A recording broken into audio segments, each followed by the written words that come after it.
Bapa di surga, seperti rusa yang merindukan air, demikian juga jiwa kami merindukan untuk mendengarkan sabda dari dalam Tuhan. Oh Tuhan, pada kesempatan sore ini kami datang kepadamu.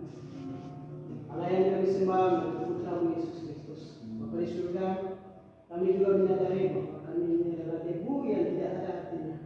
Kau layakan kami. Terima kasih Tuhan, hamba-Mu sendiri akan berbicara berkata-kata.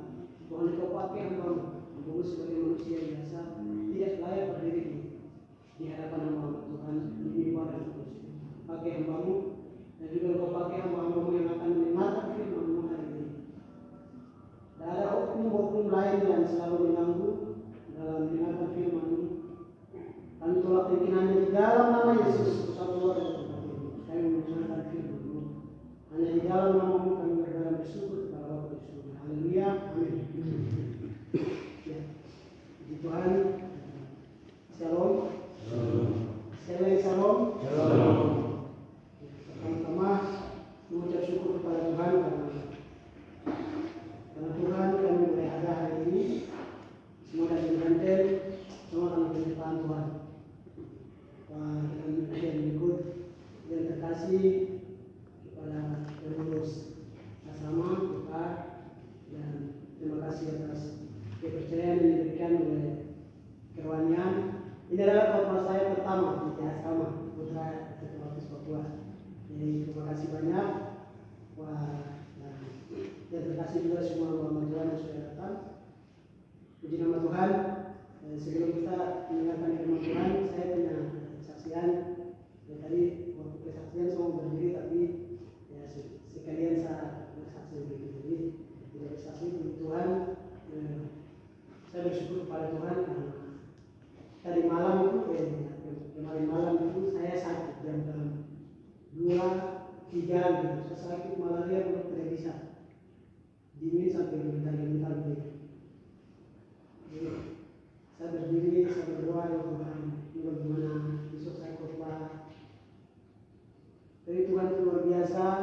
Ya ini sementara masih sakit, tetapi tidak kayak tadi malam gitu. Tadi malam itu memang dingin tidak bisa, tapi Tuhan paginya bisa sedikit mendingan dan saya bisa masuk kuliah dan bisa berdiri di hadapan Muhammad Tuhan hari ini. Saya bersyukur kepada Tuhan karena Tuhan yang memiliki kita dari sini, Tuhan juga bertanggung jawab.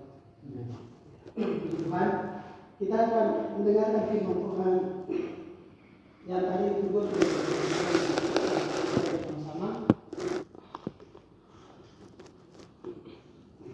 Maka saya akan membaca lagi Yeremia pasal 1 ayat 4 sampai 10. Yeremia pasal 1 ayat 4 sampai 10. Di sini judul yang diberikan oleh lembaga kitab adalah Yeremia dipanggil dan diutus. Tapi di sini saya ada judul kecil, judul tema kecil, yaitu rancangan Tuhan yang indah.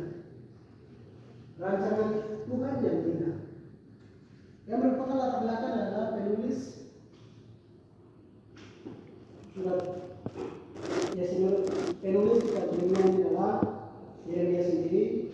Ia adalah putra imam, lahir dan dibesarkan di Anatot, desa para imam. Jadi Yeremia ini keturunan dari imam. Dan Yeremia mulai pelayanan sebagai nabi pada tahun yang ke-13, yaitu di bawah pemerintahan Raja Yosia yang baik. Ya, jadi ayat yang kita baca di sini adalah panggilan Tuhan kepada Yeremia dan eugemen karunia yang diberikan dari Tuhan kepada Yeremia untuk pergi menyampaikan pesan Tuhan. Puji nama Tuhan. Bagaimana rancangan Tuhan yang itu dinyatakan dalam kehidupan kita? Ada 3 rancangan penting yang akan kita belajar di ayat yang tadi kita baca di sini. Ada 3 rancangan penting yang akan kita belajar. Yaitu rancangan yang pertama adalah Tuhan menetapkan kita dari semula. Tuhan menetapkan kita dari semula. Nama Tuhan bisa melihat ayat 4 sampai 6 di situ. Tuhan menetapkan kita dari semula. Ayat 4 saya akan membaca firman Tuhan datang kepadaku bunyinya, yaitu kepadaku di situ ditujukan kepada Yeremia. Jadi firman Tuhan yang datang kepadaku bunyinya ayat 5. Sebelum aku membentuk engkau dalam rahim ibumu, aku telah mengenal engkau. Dan sebelum engkau keluar dari kandungan, aku telah menguruskan engkau.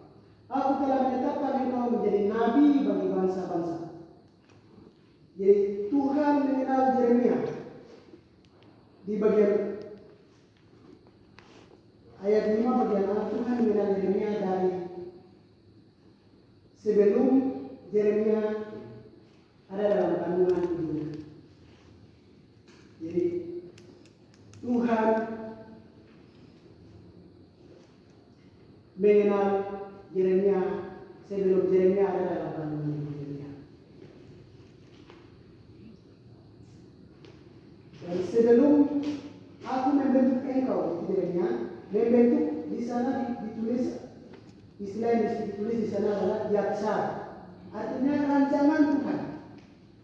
Rancangan Tuhan dari semula. Jadi sebelum Yeremia lahir, Tuhan sudah punya rancangan dalam kehidupan Yeremia. Dan Tuhan sudah mengenal Yeremia. Yaitu sebelum Yeremia lahir. Sebelum Yeremia dibentuk, Tuhan sudah mengenal dia. Dibentuk di mana? Dalam rahim ibu Yeremia. Itu bisa lihat di ayat 5 di situ sama Tuhan. Setelah itu Tuhan menguruskan Yeremia. Ayat 5 bagian B. Dan sebelum engkau keluar dari kandungan, aku telah menguduskan engkau. Jadi rancangan Tuhan yang indah dalam hidup Yeremia dari semula. Jadi sebelum Yeremia ada dalam kandungan ibu Yeremia, Tuhan sudah menetapkan Yeremia. Tuhan sudah menguduskan Yeremia sebelum Yeremia keluar dari kandungan ibu Yeremia. Dan Tuhan menetapkan Yeremia. Ayat 5 bagian C, Tuhan menetapkan Yeremia untuk menjadi nabi bagi bangsa-bangsa. Untuk menjadi nabi bagi bangsa-bangsa. Jadi kita tahu bahwa dalam perjanjian lama, nabi itu adalah penyambung lidah Allah. Jadi Tuhan Allah berfirman langsung kepada nabi, dan nabi langsung sampaikan penyambung lidah Allah, langsung sampaikan kepada orang-orang Israel pada waktu itu. Dan ayat 6 di sana, teman-teman bisa lihat, ayat 6 adalah kekhawatiran atau ya kekhawatiran Yeremia tentang panggilan, yaitu ada dua kekhawatiran yang Yeremia sampaikan di sana.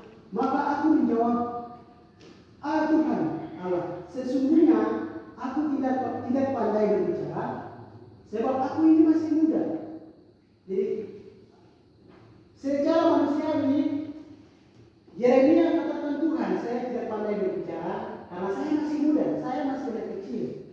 Jadi saya tidak bisa berbicara yang baik kepada bangsa Israel di bawah kepemimpinan dari Yosua pada waktu itu.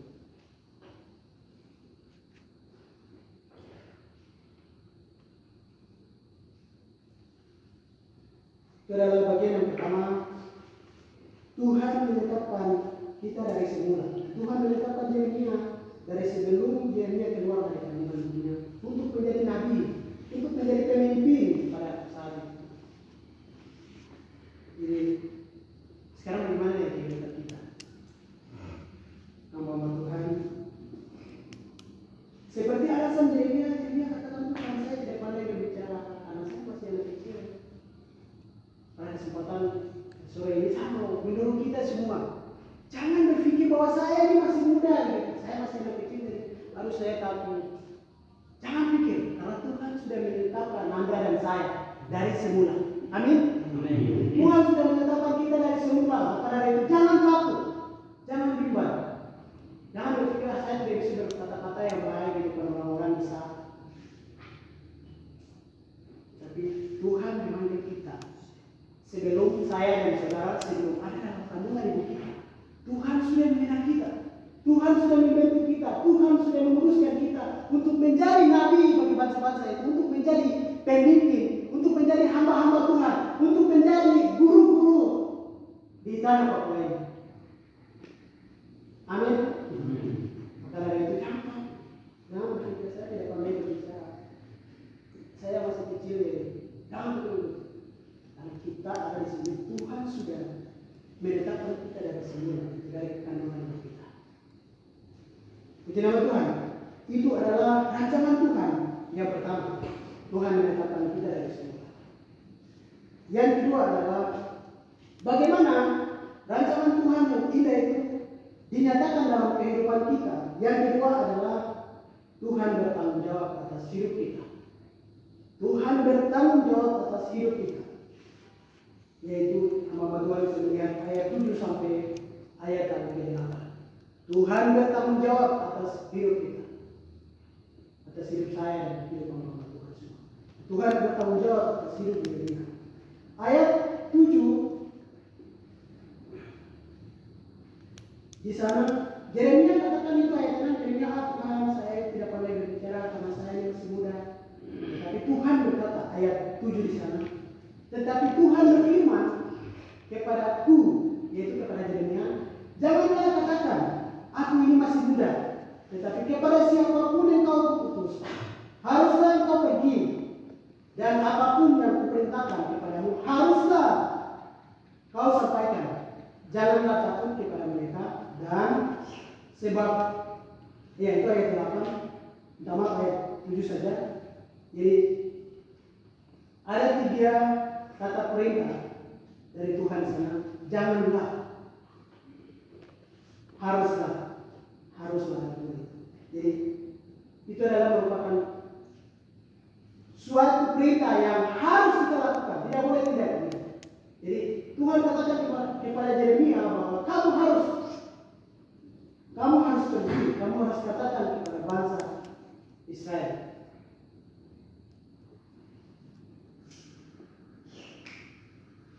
Jadi Tuhan berfirman di sana ditulis amal. Artinya Tuhan berkata, amal. Janganlah katakan, aku ini masih muda. Muda di sana istilah dipakai di sana adalah nar, yaitu artinya masih masa kecil Yeremia atau masih kecil. Jadi, pada waktu Yeremia masih kecil, Tuhan memanggil Yeremia. Dan Tuhan katakan kepada siapapun kuutus, haruslah engkau pergi. Harus, tidak boleh tidak, haruslah engkau pergi. Apapun perintah Tuhan, itu apapun perintah Tuhan yang Tuhan sampaikan kepada Yeremia, haruslah kau sampaikan. Apapun itu isi perintah, isi perintah dari Tuhan, haruslah kau sampaikan.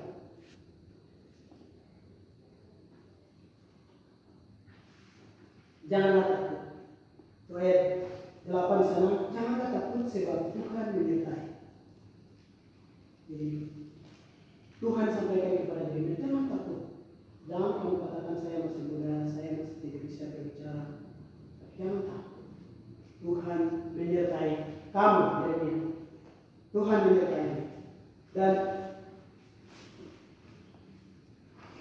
ayat 8, janganlah takut kepada mereka sebab aku menyertai engkau untuk melepaskan engkau. Demikianlah firman Tuhan. Yaitu untuk melepaskan di sini adalah untuk melepaskan hal-hal ketakutan yang ada pada Yeremia. Yeremia katakan saya masih muda, jadi saya tidak bisa berkata-kata yang baik.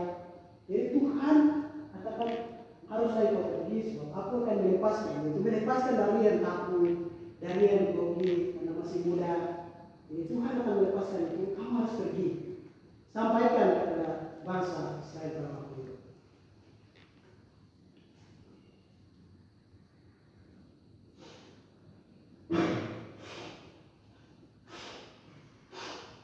Jadi perintah ini juga datang kepada kita, dan janganlah kita takut, jangan kita bimbang sebab Tuhan akan melepaskan hal-hal kita punya ketakutan,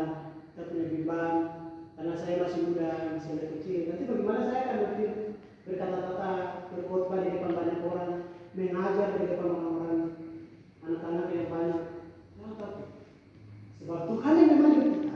Tuhan bertanggung jawab atas hidup saya dan hamba Tuhan semua. Amin. Tuhan bertanggung jawab atas hidup kita. Jadi jangan takut. Karena dari semula Tuhan memanggil kita. Dan Tuhan juga bertanggung jawab atas hidup saya dan saudara. Puji nama Tuhan. Itu adalah kebenaran yang kedua atau rancangan Tuhan yang kedua.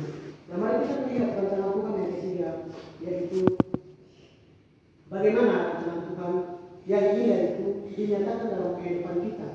Yang ketiga adalah Tuhan memberkati kita. Tuhan memberkati kita. Tuhan yang menetapkan kita dari semula. Tuhan pula yang bertanggung jawab atas hidup kita. Dan Tuhan juga yang memperlengkapi hidup kita. Yang ketiga adalah Tuhan yang memperlengkapi hidup kita. Hamba Tuhan bisa melihat ayat yang ke-9 sampai ayat yang ke-10 di situ. Ayat 9, lalu Tuhan menundukkan tangannya dan menjamah mulutku.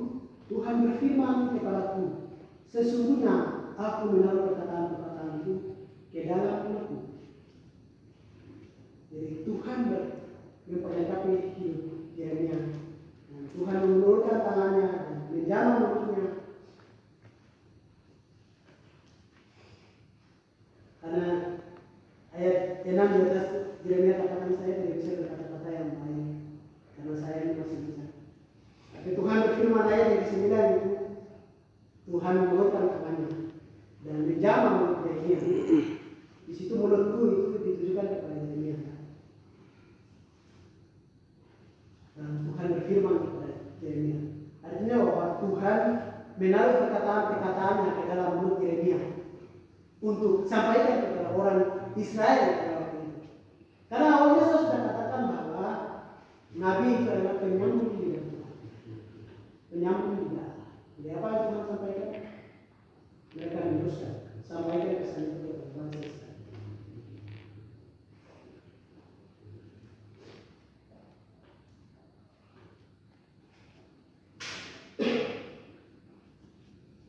Dan Tuhan mengangkat Yeremia.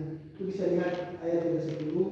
Ketahuilah pada hari ini aku mengangkat engkau atas bangsa-bangsa dan atas kerajaan-kerajaan untuk mencabut dan merobohkan, untuk membinasakan dan menentukan, untuk membangun dan menanam.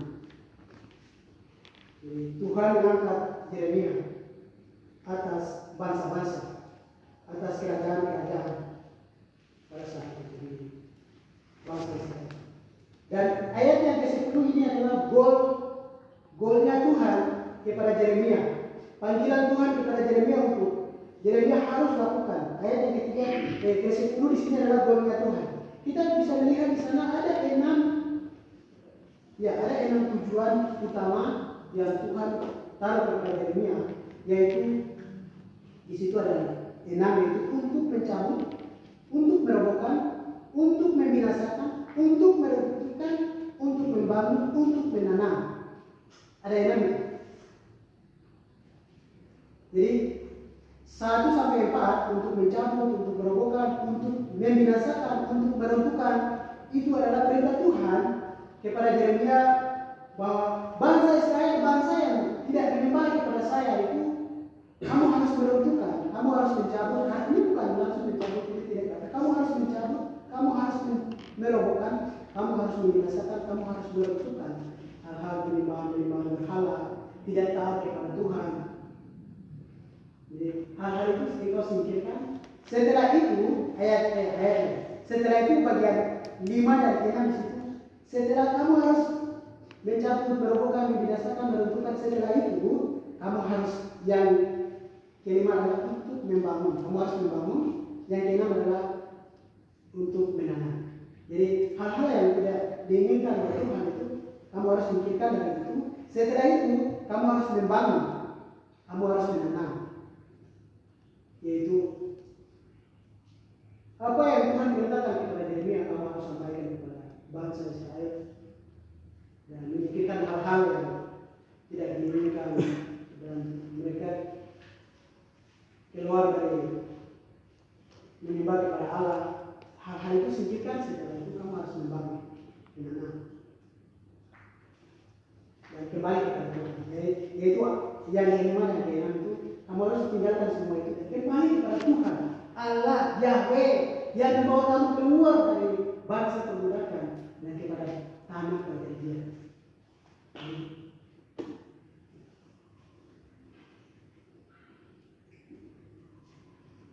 Di nama Tuhan. Dan tugas ini juga datang kepada kita, ya. Kita sebagai hamba Tuhan yang sedang dipersiapkan diperlengkapi di STT Baptis Papua ini.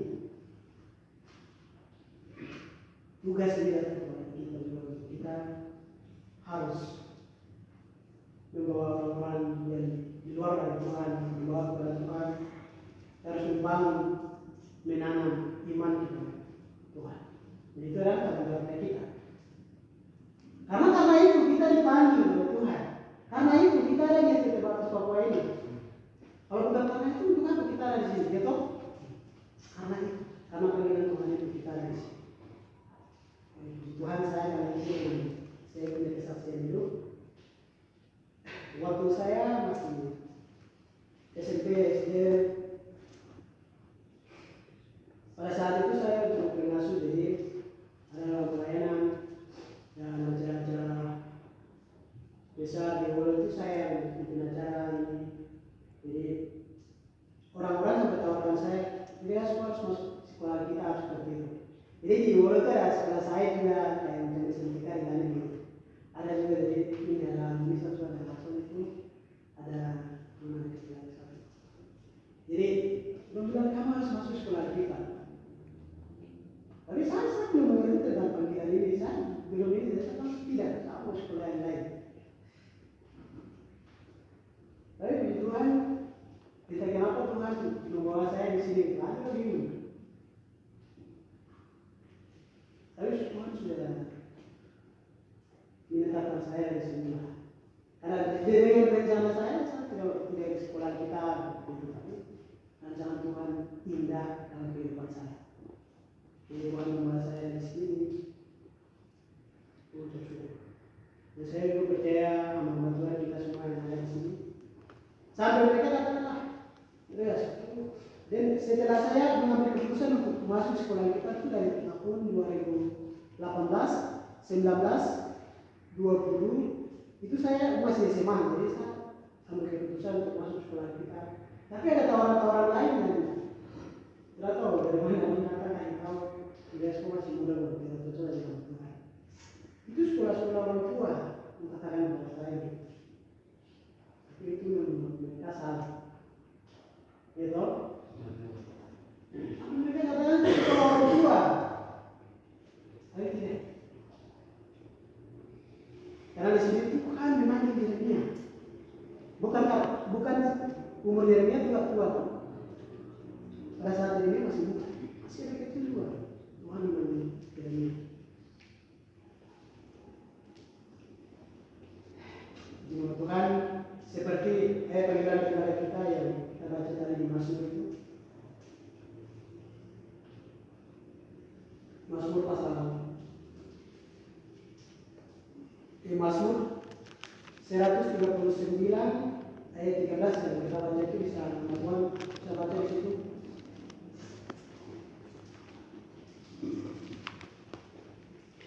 Jadi ayat 13, sebab itu Allah yang buat dengan itu menenun aku dalam tangannya.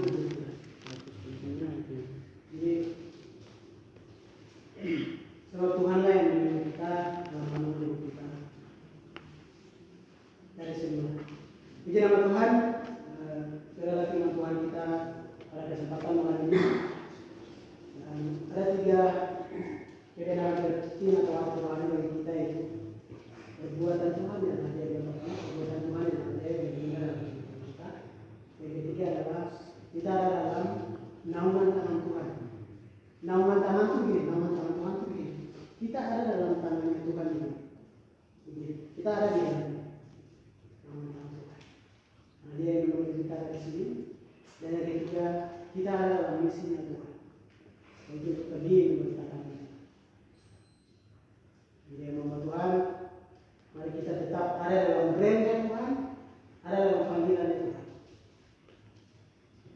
Jangan bimbang, jangan putus asa.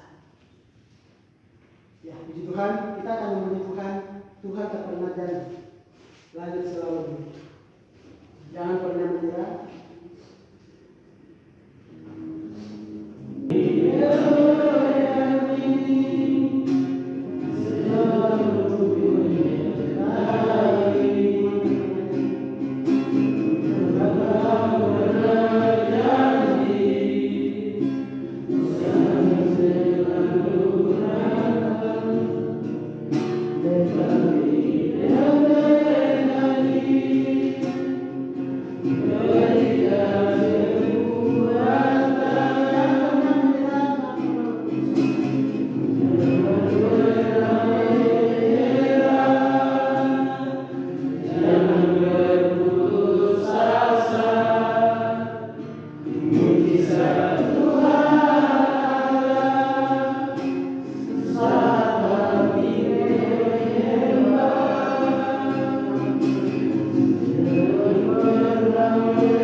Engkau memberkati setiap kami hamba Tuhan yang ada di sini. Assalamualaikum warahmatullahi wabarakatuh. Ayo Bapak di surga, sama putra di surga, kau memberkati dari setiap pengurus yang ada kota. Tuhan kau berkati kalau ada yang bimbang, ada yang bimbang, ada yang masih takut karena masih muda. Ada yang tidak bisa berkata-kata yang baik. Kau pakai bimbang. Kami ada dalam sini. Ada kau yang memanggil kami. Kau akan dengar perkataan-perkataan dalam setiap mulut-mulut kami untuk berbicara menyampaikan kebenaran Tuhan. Bapak dan Saudara, terima kasih. Kami mengucap syukur melalui firman Kau mengingatkan kami supaya kami ada di sini bukan tanpa berdoa. Kami rancang aku dari surga. Kami masih kecil dalam hidup. Sebelum kami keluar, sebelum kami masih tidak ada bayangan.